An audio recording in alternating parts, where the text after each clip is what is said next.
नमस्कार, स्वागत है आपका खास कार्यक्रम देश देशांतर में। मैं हूं आरफा खानम शेरवानी। बात करते हैं आज अफगानिस्तान की। अफगानिस्तान के राष्ट्रपति हामिद करजई भारत की यात्रा पर हैं। अफगानिस्तान के सामने इस वक्त कई चुनौतियां हैं और ऐसे वक्त में वो भारत आए हैं। अगले साल नेटो सेनाओं की वापसी है। देश को सुरक्षा के लिहाज से अपने पैरों पर खड़ा होना है इससे पहले, और अगले साल ही राष्ट्रपति चुनाव भी होने हैं। खबर है कि राष्ट्रपति करजई ये चाहेंगे कि भारत उन्हें भारतीय सैनिक उपकरणों की सप्लाई करे, जिसमें भारतीय सैनिक हेलीकॉप्टर्स, टैंक और तोपों की सप्लाई भी शामिल है। अमेरिका भी उम्मीद कर रहा है इस बीच कि भारत करजई साहब को उस महत्वपूर्ण समझौते पर हस्ताक्षर के लिए मना लेगा जिसमें कुछ अमेरिकी सैनिकों को 2014 के बाद भी रुकने की आजादी मिल सके। अभी तक करजई साहब ने इसमें शर्तें लगा रखी हैं। तो किस तरह की चुनौतियां हैं दोनों देशों के रिश्तों में, और खासकर अगले साल ही दोनों देशों में महत्वपूर्ण चुनाव होने हैं। इस सब के बीच जो कसौटी है उस पर कैसे खरा उतरा जाएगा, इस सब पर हम चर्चा करेंगे। लेकिन पहले यह रिपोर्ट। अफगानिस्तान के राष्ट्रपति हामिद करजई 4 दिवसीय भारत यात्रा पर नई दिल्ली पहुंच गए हैं। इस साल में उनकी ये तीसरी यात्रा है। अपने इस दौरे के दौरान करजई शुक्रवार को राष्ट्रपति प्रणब मुखर्जी, प्रधानमंत्री मनमोहन सिंह और विदेश मंत्री सलमान खुर्शीद से मुलाकात करेंगे। दोनों नेताओं के बीच अफगानिस्तान से नाटो देशों की सेनाओं की वापसी, तालिबानी हिंसा से निजात पाने के रास्तों और विकास कार्यों में भारतीय सहयोग जैसे मुद्दों पर बातचीत होगी। अफगानिस्तान में अगले साल होने वाले राष्ट्रपति चुनाव शांतिपूर्ण तरीके से संपन्न कराना करजई की पहली प्राथमिकता है।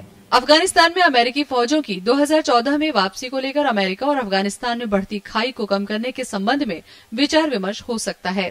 अफगानिस्तान चाहता है कि भारत उसे सैन्य संबंधित चीजों को मुहैया कराए ताकि देश की सुरक्षा के मामले में अपने पैरों पर खड़ा हो सके, लेकिन इसको लेकर भारत ने अभी अपनी स्थिति साफ नहीं की है। हालांकि भारत अफगानिस्तान के पुनर्निर्माण में $2 अरब से ज्यादा का निवेश कर चुका है। आने वाले चुनाव, नाटो सेनाओं की वापसी और आने वाले चुनाव के मद्देनजर करजई की ये यात्रा काफी महत्वपूर्ण है। Bureau report, Rajya Sabha TV. और इस मुद्दे पर चर्चा के लिए मेरे साथ 2 खास मेहमान हैं स्टूडियो में मौजूद। मेरे साथ हैं कैप्टन आलोक बंसल, जो कि एग्जीक्यूटिव डायरेक्टर हैं south Asian institute for strategic affairs. इसके अलावा वरिष्ठ पत्रकार जावेद नकवी भी मेरे साथ हैं। विवेक कारजू जी हैं, फॉर्मर एम्बेसडर, अफगानिस्तान में भी पोस्टेड रह चुके हैं। और इसके अलावा कॉमोडोर रिटायर्ड सी उदय भास्कर, सीनियर फेलो हैं नेशनल मैरीटाइम फाउंडेशन के। चारों मेहमानों का बहुत बहुत स्वागत है। सबसे पहले कैप्टन बंसल, आपके साथ शुरुआत करना चाहती हूँ। ये बताइए कि कई बार जो है जो खबरें इंटरनेशनली खासकर छप रही हैं, बीबीसी ने भी छापा है कि भारत के ऊपर इस बात का दबाव बनाया जा रहा है अमेरिका के जरिए कि जिस समझौते के तहत, जिसको वहां की लोया जिरगा ने भी पास कर दिया है, लेकिन राष्ट्रपति करजई जो है वो एक तरह से पैर जमा के खड़े हो गए हैं, उस समझौते पर क्या भारत के ऊपर इस तरह का कोई दबाव बनता दिख रहा है? क्या भारत इस स्थिति में है कि उन्हें कन्विंस भी कर सके कि वो कुछ 10-15 हजार सैनिकों को बाकी रहने दें अफगानिस्तान में 2014 के बाद? देखिए, जहां तक सवाल अफगानिस्तान का है, राष्ट्रपति करजई भी चाहते हैं, जानते हैं कि अमेरिकी सैनिकों की मौजूदगी 2014 के बाद कुछ थोड़ी सी मौजूदगी आवश्यक है वहां की सरकार की स्थिरता के लिए। और पहले राष्ट्रपति करजई इसके वकालत भी करते रहे हैं। पहले वो चाहते थे कि इसका जो ब्लेम है, जो इसकी जिम्मेदारी है, वो लोया जिरगा के ऊपर हो। अब लोया जिरगा ने भी इसे पास कर दिया है। सेना कह रही है, सेना प्रमुख अफगानिस्तान के कह चुके हैं कि सैनिकों को रहना चाहिए। लेकिन अब क्या है कि करजई साहब जानते हैं कि अगले साल चुनाव है, कानून संविधान के अनुसार वो अगली बार चुनाव नहीं लड़ सकते। वो चाहते हैं कि जो अगला कैंडिडेट हो वो इसको रेटिफाई करे। इसके पीछे मेरे ख्याल से 2 कोशिशें हैं। एक तो वो ये चाहते हैं कि जो अगला उम्मीदवार हो और जिसका समर्थन पश्चिमी राष्ट्र करें वो उनकी सहमति से हो, और दूसरा ये है कि थोड़ा कोशिश कर रहे हैं कि इसके बहाने जो है, अगर ये चीज गलत हो जाए तो इसका ब्लेम उनके ऊपर ना पड़े। लेकिन जब चुनाव का भी दबाव नहीं है, चुनाव वो नहीं लड़ सकते, हम जानते हैं उनके कानून के मुताबिक, तो क्या वाकई फिर भी वो वहां जो लोकल लोग हैं, जो स्थानीय अफगानी हैं, उनकी नाराजगी क्या इस बात से जुड़ी हुई है कि वो नहीं चाहते कि अमेरिकी सैनिक जो कि पिछले 10 साल से हैं वो अभी भी जारी रहे? देखिए, जहां तक सवाल अगर बायलैटरल सिक्योरिटी एग्रीमेंट को अगर आप देखें तो ये अमेरिकी जो सैनिक है किसी एक्टिव ऑपरेशंस में नहीं इन्वॉल्व होंगे। ये बेसिकली एक बैकअप है अफगान नेशनल आर्मी को सपोर्ट करने के लिए। लेकिन जो शर्तें इस तरह की कि वो अफगानी घरों में नहीं घुस सकते और जो तरह ये सारी सपोर्ट है, इनफैक्ट वो फायर भी नहीं कर सकते जब तक कि ग्रेव थ्रेट ना हो उनको directly. They will only be in support, मतलब वो अफगान राष्ट्रीय सेना के समर्थन में ही आएंगे।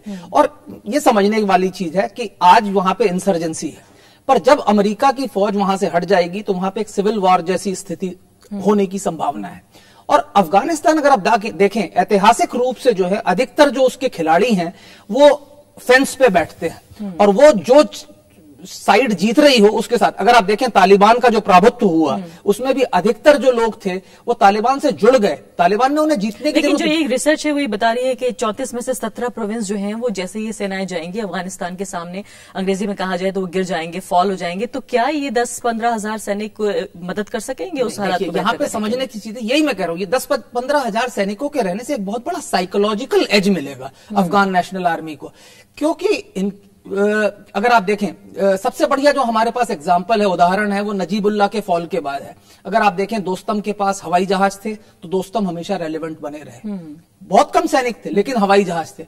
वैसे ही अगर अमेरिकी सेना वहां पे रहती है तो जो शासन है एक साइकोलॉजिकल एज मिलेगा उनको सिविल वॉर में। तो जो लोग फेंस सिटर्स हैं, जो लोग बीच में हैं, जो डामाडोल स्थिति में हैं, वो सरकार के साथ रहेंगे। जी जावेद नकवी साहब, क्या आप इस थ्योरी को इसमें यकीन रखते हैं वाकई कि पहली बात तो कि आधे से ज्यादा प्रोविंस जो हैं वो तालिबान के कब्जे में आ जाएंगे, वन।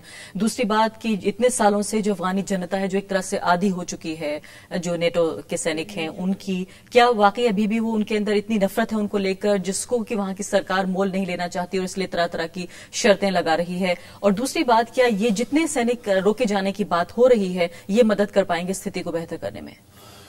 देखिए, ये जो जिस तरह से दोनों पोजीशंस ले रहे हैं करजई साहब और अमेरिकन जो मिस्टर डॉबिन्स के जरिए से, ये दोनों अपनी अपनी स्ट्रैटेजी के हिसाब से खेल रहे हैं। अमेरिकन्स का ये तो कहीं भी आपको दलील नहीं मिलेगी कि जिस तरह से वो साइगोन को छोड़ के भाग गए थे क्या दोबारा वो नहीं करेंगे। लेकिन इस वक्त नहीं लगता है मुझे कि वियतनाम जैसी हालत है वहां पे, और ये वो चीज है जिसमें अमेरिकन ने इन्वेस्ट किया है, इसमें खासी पैसा लगाया है, इतना लगाया है बल्कि कि उनकी खुद की इकोनॉमी डामाडोल हो गई। अब वो एक बड़ी स्ट्रेटेजिक जगह पे बैठे हुए हैं जहां से वो रूस को भी चैलेंज कर सकते हैं via central Asian regions, China के करीब में भी हैं, ईरान पे भी नजर रख सकते हैं। तो वो और पाकिस्तान उनके लिए एक तकलीफ दह चीज भी है, एक एलाई भी रहा है, एक कुली भी रहा है, साथ में हमाल भी रहा है। तो वो नहीं जाएंगे किसी हालत में। अब वो उसमें वो बीएसए के जरिए से निकले वहां से कि वो जो बायलैटरल सिक्योरिटी अरेंजमेंट जिसपे के करजाई साहब अड़े हुए हैं, और करजाई साहब की मौकिफ है क्या, वो ये कह रहे हैं कि तुम हमको ये गारंटी दे दो कि तुम हमारे सिविलियंस को नहीं मारोगे। जैसे मंसर साहब कह रहे हैं कि नहीं, उनका ये होगा ही नहीं जब तक कि उन पे हमला नहीं होगा, वो बंदूक चलाएंगे ही नहीं। तो ये बात अगर लिख के दे दें कि भाई हम ये नहीं करेंगे तो भाई इतनी सी बात है। तो लेकिन वो क्यों नहीं कर रहे हैं इस बात को? क्योंकि ये मुझे लग रहा है कि करजई साहब का और तकरीबन इमरान खान का दोनों का कारूरा यहाँ पे मिलता है। वो भी एक पॉलिटिकल स्टांस में मुब्तला है, जैसे कि उन्होंने नेटो की सप्लाईज रोक दिया है, हमारे ऊपर हमले हो रहे हैं, ये इसके अनमैन्ड इससे फ्लाइट जोन से जी। तो दूसरी तरफ आपका करजई साहब हैं जो एक लाइन पकड़े हुए हैं। मेरे ख्याल से वो कहते नहीं है कि कितने चूहे खा के बिल्ली हज को चली। तो यानी आप ये कह रहे हैं कि जो वजह बताई जा रही है हमें कि महिलाओं की हालत बहुत बदतर हो जाएगी और वहां पर सिविल वॉर हो जाएगी, वो सब जो है वो बड़ी वजह नहीं है, बल्कि बड़ी वजह यह है कि जो स्ट्रेटेजिक पोजीशन है अफगानिस्तान की उसको अमेरिका बचा के रखना चाहता है, ना कि उसे अफगानिस्तान की बहुत फिक्र है इसलिए वो रहना चाहता है वहां। एक तो अमेरिका तो अफगानिस्तान को किसी हालत में नहीं छोड़ेगा। इतना इन्वेस्ट करने के बाद वो वहां से अगर छोड़ेगा तो पाकिस्तान में जाके बैठ जाएगा। 100% आप इसको मान के चलें, वो इस इलाके से हिलने वाला नहीं है अमेरिका। और खासतौर से जब उसकी इस वक्त देखिए वहां पे यूक्रेन में क्या हो रहा है, और जहां पूरा उनका जो है इस वक्त नजर जो है वो लगी हुई है कि उनका राइवल है कौन, न्यूक्लियर राइवल कौन है। तो मैं ये समझता हूं, और स्ट्रेटेजिक राइवल कौन है। तो ये तो अमेरिका अफगानिस्तान को छोड़ने वाला नहीं है, चाहे 14,000 हों, चाहे 1400 हों, या ऊपर से हमला करने वाले हों। लेकिन बात दरअसल क्या है कि अफगानिस्तान में सिविल वॉर के सारे आसार दिखाई दे रहे हैं। अब उसमें हिंदुस्तान की बात अभी आपने खबर के जरिए से कही थी कि करजाई साहब आए हैं और तोपे मांग रहे हैं और ये मांग रहे हैं वो मांग रहे हैं। बहुत ही मुजिर चीज है, बहुत ही खतरनाक चीज है हिंदुस्तान। चलिए ये बात मैं पूछ लेती हूँ विवेक काजू जी से। उदय भास्कर भी हमारे साथ मौजूद हैं। विवेक काजू जी, क्या वाकई भारत ऐसी स्थिति में है जितना अमेरिका उम्मीद कर रहा है कि वो उनको मना लेंगे जो BSA जो समझौता है उसके ऊपर सिग्नेचर करने के लिए? पहली बात। और क्या वाकई जो मांगे हैं जिसको लेकर एक तरह की अनसर्टेनिटी भारत बता रहा है, क्या ये ठीक है? देखिए, मैं अभी काबुल से लौटा हूं, वहां कुछ चंद दिन बिताए काबुल में, कुछ लोगों से भी मिला।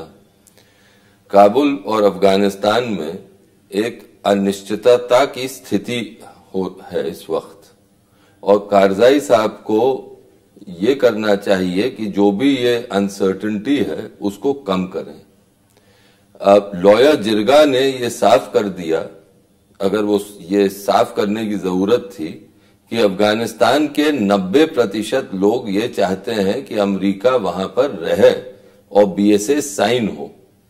कारजाई साहब से काफी लोग नाखुश हैं कि वो इस पर ऐसा अड़ियल एक स्टैंड उन्होंने ले लिया है, और मुझे ये लगता है कि ज्यादा दिन तक वो ये अड़ियल स्टैंड पर कायम नहीं रह सकेंगे। उनको ये साइन करना ही करना पड़ेगा। काजू साहब जिस तरह से कह रहे हैं, नकवी साहब वो कह रहे हैं कि अगर ये शर्तें हैं, मैंने भी पढ़ी हैं वो शर्तें, उसमें सिर्फ यही कहना है कि वो जो कहना चाहते हैं, जो पॉस्चरिंग है वो इस बात को लेकर है कि जो अफगान नागरिक हैं उनकी बिना वजह निर्दोष तरीके से हत्या ना हो या उनके ऊपर हमला ना हो, उनके घरों में ना घुसे। अमेरिका को उस पर साइन करने में क्यों इतना एतराज है? देखिए, वो अग्रीमेंट के तहत कोई ऐसा देश नहीं साइन कर सकता है कि हम कभी नहीं होंगे। अगर कोई हादसा हो रहा है तो अगर किसी घर से लोग फायर कर रहे हैं अमेरिकन सोल्जर्स पर, तो क्या अमेरिकन सोल्जर्स हाथ पे हाथ धर के बैठे रहेंगे?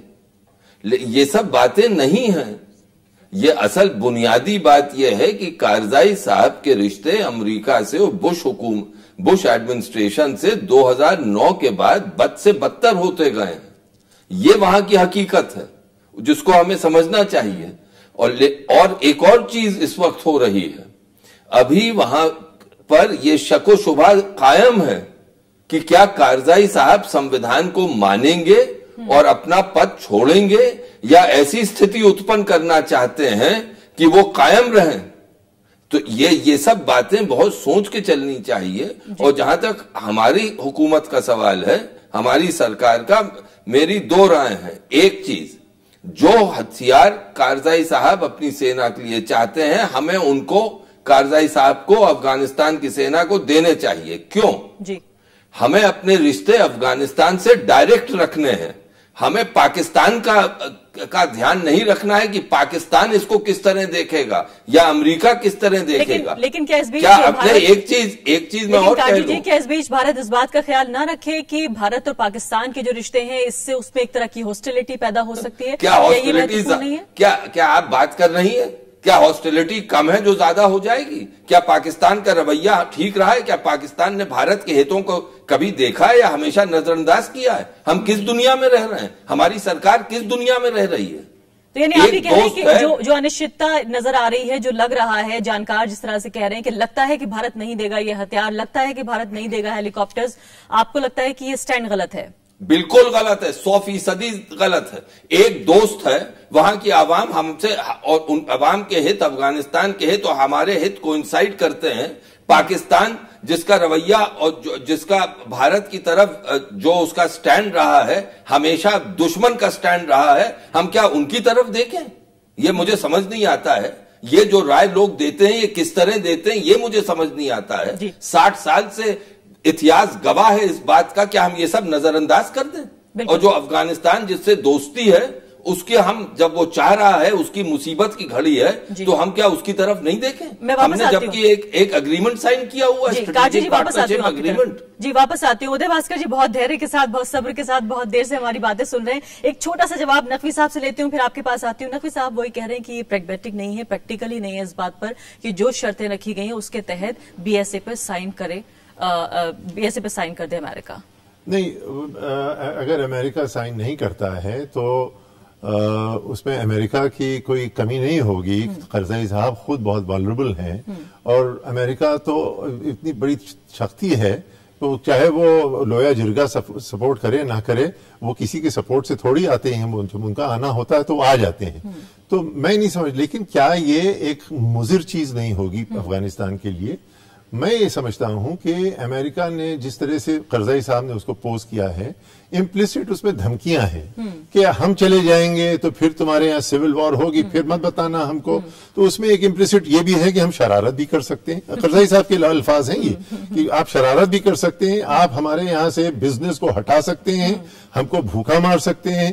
ये सारी इम्प्लिसिट जो धमकियां हैं उसको हम ये अमेरिकन की तरफ से करज़ई साहब अपना प्रोजेक्ट कर रहे हैं। भास्कर, क्या राय है आपकी इन दोनों मुद्दों पर, खासकर ये पहली बात कि क्या भारत इस स्थिति में है कि अफगानिस्तान के जो राष्ट्रपति आए हैं उनको कन्विंस कर सके, उनको मना ले कि वो बीएसए के ऊपर जो 2 शर्तें लगाई हैं वो शर्तें वो हटा लें? दूसरी बात, जिस तरह से हथियार देने की बात हो रही है, हेलीकॉप्टर्स देने की बात हो रही है, और माना यह जा रहा है कि जिस तरह से भारत ट्रेन करता रहा है अफगानी सैनिकों को, उस तरह से उस बुनियाद पर अब हथियार भी मिलने चाहिए। लगातार इसको लेकर आपने देखा होगा पिछले दिनों में दबाव बनाया जा रहा है, भारत के ऊपर मांग की जा रही है कि आप सबसे बड़े हमारे पड़ोसी हैं और बड़े भाई हैं और वो दोस्त हैं, बड़े भाई तो पाकिस्तान को कहा जाता है, दोस्त हैं, आप हमें हथियार दीजिए। आपको लगता है कि भारत का स्टैंड जो है वो ठीक है या नहीं? देखिए, जहां तक ये 2 मुद्दे हैं, सबसे पहले जो भारत और अफगानिस्तान के बीच में इस वक्त जिस प्रकार के रिश्ते हैं, मेरी राय में यह है कि भारत जो है करज़ई साहब को हम सलाह दे सकते हैं या उनको एडवाइस कर सकते हैं, पर मैं नहीं समझता हूं कि भारत के लिए उचित होगा या इसमें कोई शोभा है कि भारत दबाव डालने की कोशिश करे। वो शायद उतना उचित नहीं होगा, क्योंकि जैसे पहले भी आपके पैनलिस्ट और आलोक जी ने समझाया है, कई कारण हैं जिसकी वजह से करज़ई साहब जो हैं लोया जिरगा के सहमति के बावजूद वो अभी ये बीएसए के ऊपर अपनी सहमति नहीं दे रहे हैं। तो मैं कहूंगा भारत जरूर एडवाइस या सलाह कर सकता है, परंतु दबाव जो है शायद भारत के दायरे में नहीं है।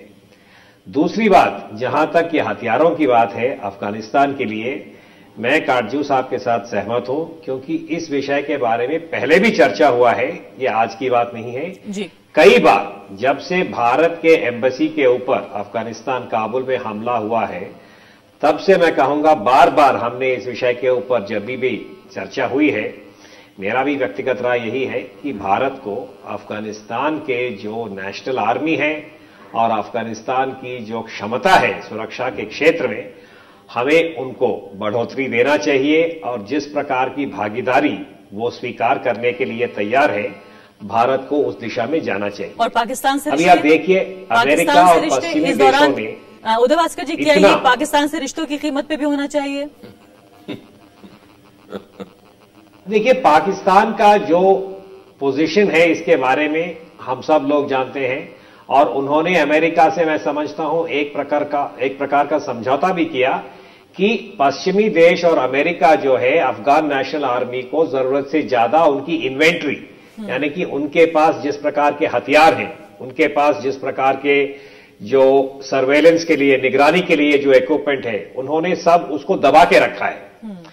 जब 2014 में वहां से अमेरिकी और पश्चिमी फौज हटने वाले हैं, बिना इक्विपमेंट का कोई भी फौज या कोई भी पुलिस फोर्स या कोई भी पैरामिलिट्री फोर्स अपना जो कार्रवाई है वो पूरा नहीं कर पाएंगे। तो भारत को अफगानिस्तान के साथ एक प्रकार का बातचीत होना चाहिए, और इसमें मैं कहूंगा कि अमेरिका के साथ भी हमको ये साफ स्पष्ट करना चाहिए कि अगर अमेरिका इस प्रकार का समर्थन नहीं दे सकता है, भारत इसको केस बाय केस देखते हुए हम उनको सप्लाई या इन्वेंट्री दे सकते हैं, और इसमें पाकिस्तान से छिपाने की कोई जरूरत भी नहीं है। जी, एक और सवाल आपसे कि एक जो इस बात की आशंका जाहिर की जा रही है कि 2014 में जब सैनिक वापस लौट जाएंगे तब पता नहीं है किस तरह की राजनीतिक अनिश्चितता पैदा होगी। कई तरह की जो सर्वेज हैं, रिपोर्ट्स हैं, बता रही हैं कि लगभग आधा अफगानिस्तान जो है वो तालिबान के कब्जे में जा सकता है। ऐसे में ये हथियार, ये जो चीजें, जो बंदोबस्त भेज रहे हैं सैनिक, क्या ये वाकई गलत हाथों में पड़ने की आशंका नहीं है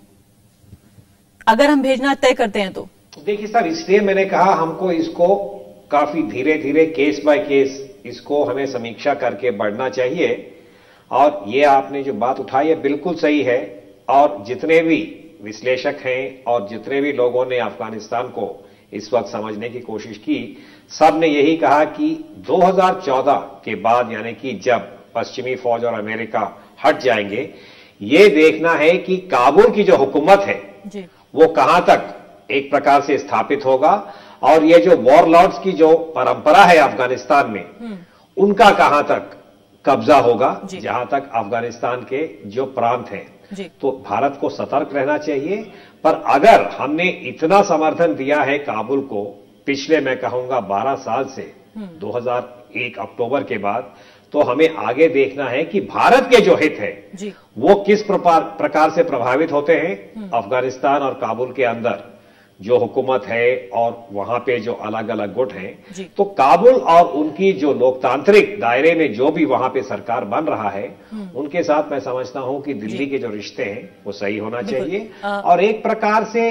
भारत की जो भूमिका है वो थोड़ा और मजबूत हो सकता है अगर हम सोच समझ के आगे बढ़े। बिल्कुल। काजू साहब कुछ कहना चाहते हैं आप? मैं ये कहना चाहता हूं कि इसमें एक दो पॉइंट्स, एक कि इसमें एक सिंबॉलिक एस्पेक्ट भी है। अफगान ये देख रहे हैं कि भारत क्या, हमारी जब मुसीबत है तो क्या भारत हमारी मदद करेगा या भारत अपने रिश्ते और मुल्कों से की तरफ देखेगा। दूसरी चीज, अगर अफगानिस्तान में ठीक चुनाव हो गए राष्ट्रपति के, जिसमें कारजाई साहब की एक बहुत ही अहम भूमिका रहेगी, तो मुझे यकीन है कि वहां की जो फौज है वो तालिबान से लोहा लेने के काबिल होगी जी। और इतनी जल्दी वहां की हुकूमत गिरने वाली नहीं है। तो ये जो आपका शक है कि हथियार किसी और तालिबान के हाथ में पड़ जाएंगे, ये मुझे ठीक नहीं लगता है। काफी ऑप्टिमिस्टिक हैं आप काजू साहब, हालांकि जी बिल्कुल अच्छी बात है। खैर, लेकिन कैप्टन बंसल ये बताइए कि एक और जो बात है, जो स्ट्रेटेजिक डेप्थ की बात है कि अफगानिस्तान कितना महत्वपूर्ण है अमेरिका के लिए, जाहिर है भारत के लिए तो उससे भी ज्यादा महत्वपूर्ण है। बिल्कुल हमारी सरहदें मिल रही हैं, लेकिन चाइना को लेकर जो चाइना के इकोनॉमिक इंटरेस्ट हैं, कहीं ना कहीं 2014 के बाद ये माना जा रहा है कि अमेरिका के जाने के बाद और दूसरे देशों के बाद जाने के बाद जो खाली जगह है उसको जो चीन भरने की कोशिश करेगा, क्या भारत के लिए महत्वपूर्ण है इस वक्त उस जगह को भरने की कोशिश में हथियार भी दिए जाएं, उन्हें कन्विंस करने की कोशिश भी की जाए और रिश्तों को ज्यादा मजबूत बनाया जाए? देखिए, मेरा व्यक्तिगत रूप से हमेशा से ये मानना रहा है कि अफगानिस्तान भारत के लिए महत्वपूर्ण ही नहीं, अति महत्वपूर्ण है। अगर अफगानिस्तान पे तालिबान का आधिपत्य हो जाता है तो ये भारत के लिए एक बहुत बड़ा खतरा है और ये हमारे हित में है कि हम तालिबान को काबुल में लड़ें बजाय इसके कि हम उसे वाघा बॉर्डर पे लड़ें। बिल्कुल। तो इसके लिए आवश्यक है कि हमें अफगान राष्ट्रीय सेना को सुदृढ़ करना है। सबसे पहला स्ट्रेटेजिक पार्टनरशिप एग्रीमेंट अफगानिस्तान ने भारत के साथ साइन किया। बिल्कुल सही कह रहे हैं। और उसके बावजूद हम अगर उनको हथियार देने में अपनी अक्षमता दिखाते हैं तो मेरे ख्याल से ये एक बिट्रेयल है, एक तरीके का बिट्रेयल है जो वहां का जो आवाम है, वहां की जो सरकार है, उसकी जो भारत से अपेक्षाएं हैं, हम उनमें पूरा नहीं उतर रहे हैं। नफी साहब, आपको लग रहा है माहौल पहले तो बताइए किस तरह का बन रहा है पॉलिटिकल सर्कल्स में, अगर आपको जानकारी है जो अनसर्टेनिटी है वो किस हद की है? यहाँ पे हम लोग जो बात कर रहे हैं और जिसमें ज्यादातर हमारे जो एनालिस्ट हैं वो ये कह रहे हैं, इम्प्लिसिटली वो ये कह रहे हैं मेरी निगाह में कि जो अफगानिस्तान में आग लगी हुई है उसी किसी तरह से घसीट के अपने घर में ले आओ। बंसल साहब की बात से मैं बिल्कुल सहमत नहीं हूं कि जो चीज है उसको काबुल में लड़ा जाए और उसको वाघा बॉर्डर पे ना लड़ा जाए, काबुल में जाके लड़ लो। मैं समझता हूं कि एक बार हम श्रीलंका में भुगत चुके हैं ये सब करके, जो वहां की एथनिक लड़ाई में हम लड़े तो उसका नतीजा हुआ सिरी परम बदूर। फिर आप कहते हैं कि नहीं साहब हम, यानी आपके हाथ से दोनों चीजें गई, न सिंहलीज आपसे खुश है वहां पे न तमिल। मैं एक मिसाल दे रहा हूं, यहाँ की एक एथनिक वॉर में एथनिक जो बन रही है, शेप कर रही है, बजाय उसके कि आप उसे जरा दूर से देखें, सोचें समझें कि होने क्या जा रहा है वहां पे, आप आड़े आड़े घड़ाम उसमें बिल्कुल बेखतर भेजने की बात तो नहीं कर रहा है भारत।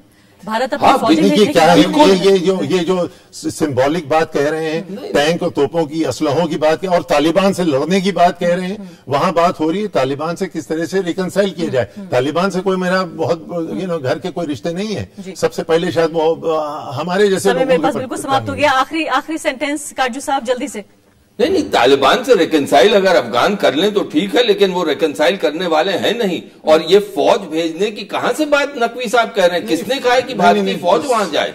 फौज की हम तो ये कह रहे हैं सांकेतिक रूप से ऐसा ही लगता है हथियार भेजना और अरे क्या बात कर रहे हैं हम अफगानिस्तान की हुकूमत जिसको हम मानते हैं, जिसके साथ हमने स्ट्रेटेजिक पार्टनरशिप अग्रीमेंट करी है, उसको हम देने की बात कर रहे हैं। जैसे सिंगलीज की हुकूमत है कोलंबो में, क्या बात आप कर रहे हैं, कहाँ से कहाँ बात पहुंचा। माफ कीजिएगा, समय समाप्त हो चुका है। काजू जी बहुत बहुत शुक्रिया आपका, कॉमोडोर उदय भास्कर आपका शुक्रिया, और साथ ही नकवी साहब और कैप्टन मंसल। तो साफ तौर पर जिस तरह की राय अलग अलग बटी हुई हमारे पैनलिस्ट के बीच में नजर आई है, लगता है कि जो हमारे राजनीतिक जो सर्कल्स हैं, जो पॉलिटिकल सर्कल्स हैं, उनके बीच भी इस बात को लेकर इसी तरह का एक बंटवारा नजर आ रहा है। उम्मीद हम ये कर सकते हैं कि जो भी कुछ फैसला हो वो दोनों देशों के रिश्तों के लिए बेहतर हो और अफगानिस्तान का जो आम आदमी है उसके लिए बेहतर साबित हो। इसी के साथ अभी के लिए इतना ही, नमस्कार।